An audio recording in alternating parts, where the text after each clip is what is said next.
is it's a very good adapting surviving mechanism.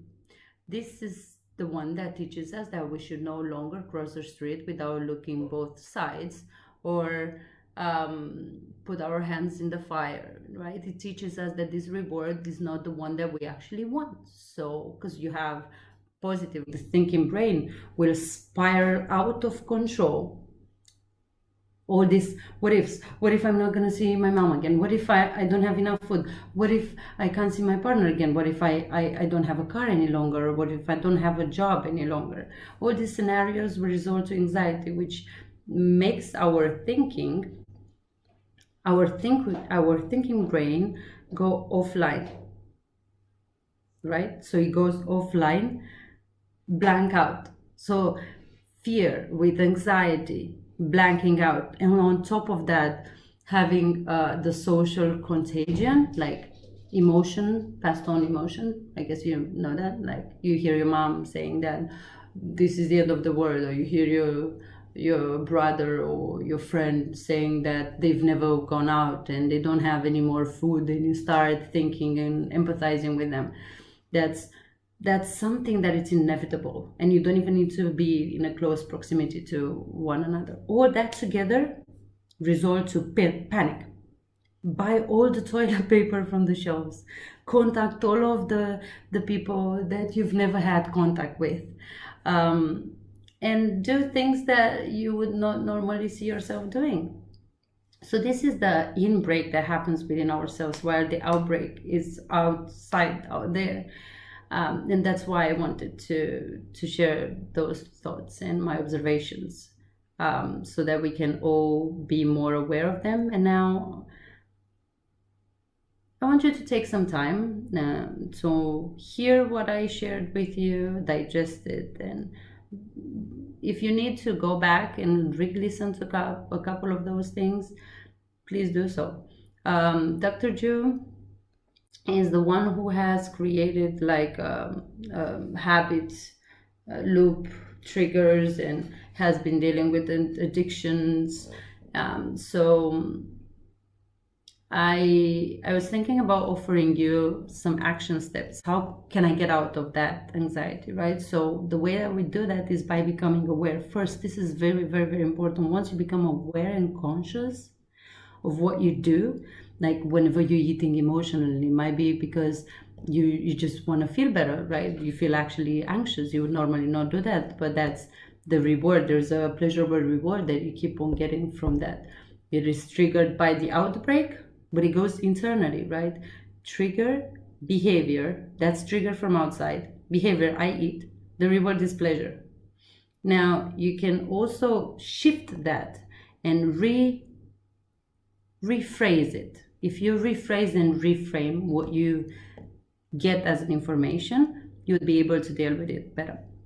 So first step that I would recommend you all to do at home is to, as in England, they always say, keep calm and move on, carry on, or something like that. That's what I would encourage you to do too. Become aware and observe. Just get out of your body and observe yourself. Observe your body, observe your actions.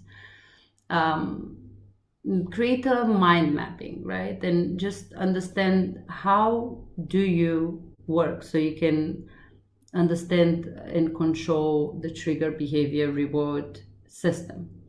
Number 2, so see how your mind is spinning around, create that mind mapping. 2, ask yourself, what do you get out of it? What do I get out of this reward? What do I get out of this panic, right? I get triggered by the fact that now I have no longer access to hospitals or to malls, anything, right? Or I cannot interact physically with my sister, for instance, right? That's the trigger. What is the behavior? I panic and I'm calling her and I'm telling her that we should move in together. And what is the reward? Well, we finally are together. But if I do something that is more negatively inclined, like I get those news and then I'm calling her, I was like, well, I don't want to talk to you any longer. The reward that I get in there, it's actually more anxiety, and it's not going to help me out with my immunity system, because that's when virus comes in when your immunity system is actually low. So in order for you to build up your immunity system and make it stronger, you have to minimize the amount of stress. And I know it doesn't sound very simple, but it is actually. Okay, question number 2. Ask myself, what do I get? Step number 2, ask yourself, what do you get out of it? What do I get out of shouting at her? Nothing. It just produces more stress. So the third step is to reframe it. Like, what's a bigger, better offer? So anything would be better. So like, how does it feel when I hug my pet instead, rather than shout at my sister? Anything really. What does it feel like playing football, or having sex instead of arguing with your sibling, or eating? Or what does it feel, what does cuddling feel as opposed to arguing with someone? So what are those better offers? All that together would get you to a better coping mechanism, hopefully. And please write in the comments below, what do you feel, what responses do you get, does that work for you?